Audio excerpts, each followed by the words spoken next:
Chemistry के बारे में जब हम सोचते हैं तो ऐसा लगता है जैसे ये एक कंस्ट्रक्शन किट है ना।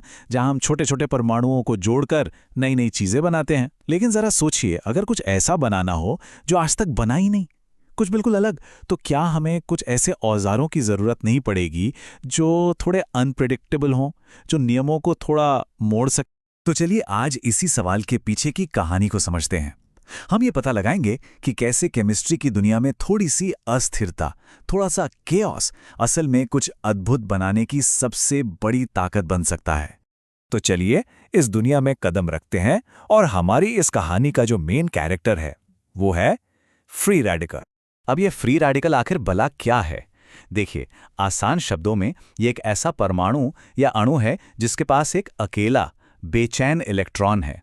और यही अकेलापन, यही अनपेयर्ड इलेक्ट्रॉन इसे बहुत ज्यादा रिएक्टिव बना देता है। यह हमेशा एक साथी की तलाश में रहता है। इसे ऐसे सोचिए जैसे किसी पार्टी में जहां सब कपल्स में हो, वहां कोई अकेला हो। वो क्या करेगा? वो बस किसी के साथ जोड़ी बनाने की कोशिश करेगा। ये अकेला इलेक्ट्रॉन भी बिल्कुल वैसा ही है। ये अपने आसपास के किसी भी मॉलिक्यूल से इलेक्ट्रॉन छीनने या शेयर करने के लिए बेताब रहता है, और यही चीज इसे इतना पावरफुल बनाती है। लेकिन ऐसा नहीं है कि ये पावरफुल औजार पूरी तरह से कंट्रोल से बाहर होते हैं। नहीं नहीं, इनके भी अपने कुछ कायदे कानून होते हैं, कुछ सिद्धांत हैं जो बताते हैं कि ये कैसे बर्ताव करेंगे।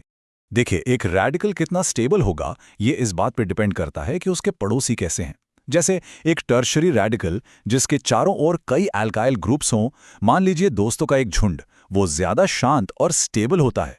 साइंटिस्ट इसे हाइपर कॉन्जुगेशन कहते हैं, पर हम इसे दोस्तों से मिलने वाली हिम्मत कह सकते हैं। तो इनकी स्टेबिलिटी की एक पूरी पावर रैंकिंग होती है।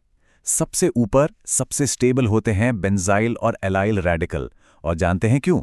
क्योंकि इनके पास होती है रेजोनेंस की सुपर पावर। इसका मतलब है कि वो बेचारा अकेला इलेक्ट्रॉन पूरे मॉलिक्यूल में घूम फिर सकता है। उसका अकेलापन, उसका बोझ सब में बट जाता है और वो कमाल का स्टेबल हो जाता है। और यहीं पर एक बहुत ही मजेदार बात सामने आती है।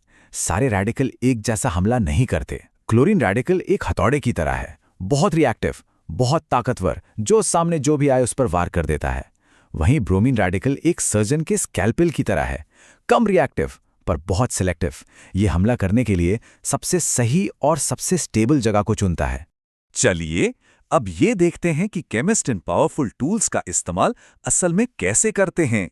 हमारा पहला केस है केमिस्ट्री के सबसे मजबूत किलों में से एक यानी एरोमेटिक रिंग को कैसे तोड़ा जाता है। और इस काम को अंजाम देने वाली खास रेसिपी का नाम है बर्च रिडक्शन। ये एक बहुत ही चालाकी से बनाई गई रिएक्शन है जो एरोमेटिक रिंग जैसी स्टेबल चीज को भी कंट्रोल में लाकर तोड़ देती है। इसकी मैकेनिज्म एक 4 स्टेप के डांस की तरह है। Electron proton electron proton. पहले एक इलेक्ट्रॉन अटैक करता है, फिर एक प्रोटॉन आकर जुड़ता है, फिर एक और इलेक्ट्रॉन आता है जोड़ी बनाने, और आखिर में एक और प्रोटॉन। बस इस डांस के खत्म होते होते एक मजबूत किला एक ज्यादा फ्लेक्सिबल स्ट्रक्चर में बदल जाता है। अब एक और कमाल की चीज देखते हैं। चलिए समझते हैं कि कैसे सिर्फ एक इलेक्ट्रॉन एक पूरे मॉलिक्यूल की किस्मत बदल सकता है। यहां पर हमारा गोल बिल्कुल साफ है। हमारे पास एक एस्टर मॉलिक्यूल है और हम उसे तोड़कर 2 अलग अलग अल्कोहल मॉलिक्यूल्स में बदलना चाहते हैं। और ये काम करती है बुवोट-ब्लैंक रिएक्शन। और इस पूरे ट्रांसफॉर्मेशन की शुरुआत कौन करता है? सिर्फ एक चीज, एक अकेला इलेक्ट्रॉन।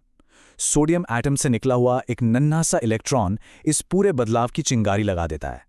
ये दिखाता है कि केमिस्ट्री में कभी-कभी सबसे छोटी चीजें ही सबसे बड़े काम कर जाती हैं। और ये रहा नतीजा। हमारा एस्टर कामयाबी के साथ 2 अलग अलग अल्कोहल मॉलिक्यूल्स में बदल गया है। ये रेडिकल केमिस्ट्री की प्रिसिजन और पावर का एक और जबरदस्त सबूत है। तो सवाल ये है कि लैब में होने वाली इन सब रिएक्शंस का हमारी रोजमर्रा की दुनिया से क्या लेना देना है? मतलब ये सब क्यों जरूरी है? चलिए समझते हैं। सच तो ये है कि फ्री रेडिकल केमिस्ट्री हमारे चारों तरफ है। सोचिए, हम जो प्लास्टिक इस्तेमाल करते हैं उसे बनाने से लेकर हमारी जिंदगी बचाने वाली दवाइयों के बनने तक सब जगह इनका हाथ है। अरे हमारे शरीर के अंदर भी उम्र बढ़ने की जो प्रक्रिया है या जो ऑक्सीडेटिव स्ट्रेस होता है वो भी फ्री रेडिकल से जुड़ा है। और एंटीऑक्सीडेंट्स क्या करते हैं? वो इन्हीं से तो हमारी रक्षा करते हैं।